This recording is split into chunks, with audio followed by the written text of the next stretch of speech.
When I was little, I spent most of my time alone. At my house, I was the oldest. I was a year older than one of my sisters and 3 years older than the other. The older of the two always acted like she was the youngest age. They were spoiled, so I was often forgotten. School was different. I was quiet and shy. When I spoke differently. My voice was so soft you could barely hear it, and I had a rather large vocabulary for my age. Needless to say, no one liked me very much, so I kept to myself. After I moved in first grade, I hoped I could start over and make friends, but everyone at my new school hated me just as much. When I learned to read, I was rarely seen without a book. I immersed myself in the different worlds where I wasn't judged and finally found friends in the soft pages and familiar words. For a time, I was content, till the verbal turned slightly physical harassment got worse. I learned how to hide my pain and fear, but it only seemed to make things worse. I often went home, showing nothing but an emotionless expression, but burst into tears the moment I was alone. I never told my mom.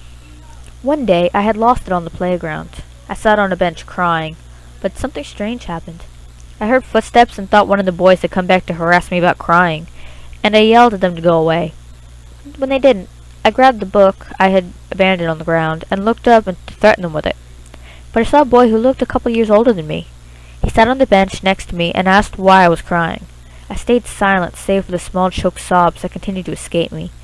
He just sat there waiting, and eventually I broke down and told him everything about being ignored, the harassment, and how everyone seemed to think I was a germ. He sat there listening to me rant on, until I finally stopped. After that we talked.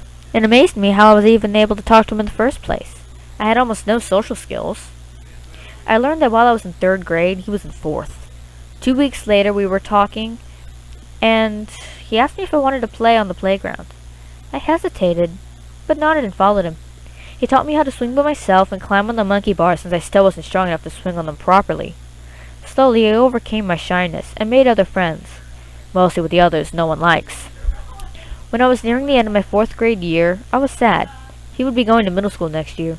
He promised to find me when I came, so I felt better. When I hit sixth grade, I searched the school, high and low, but found no trace of him. He was gone. To this day I haven't found him, and I miss him. But I remembered what he taught me, and kept my other friends close, and continued to make others. Even so, I'm still lonely. I'm alone in a different sense. But I still hope I can find him, so I can know he's alright. My sister knows what it's like to lose a friend. Here's her story.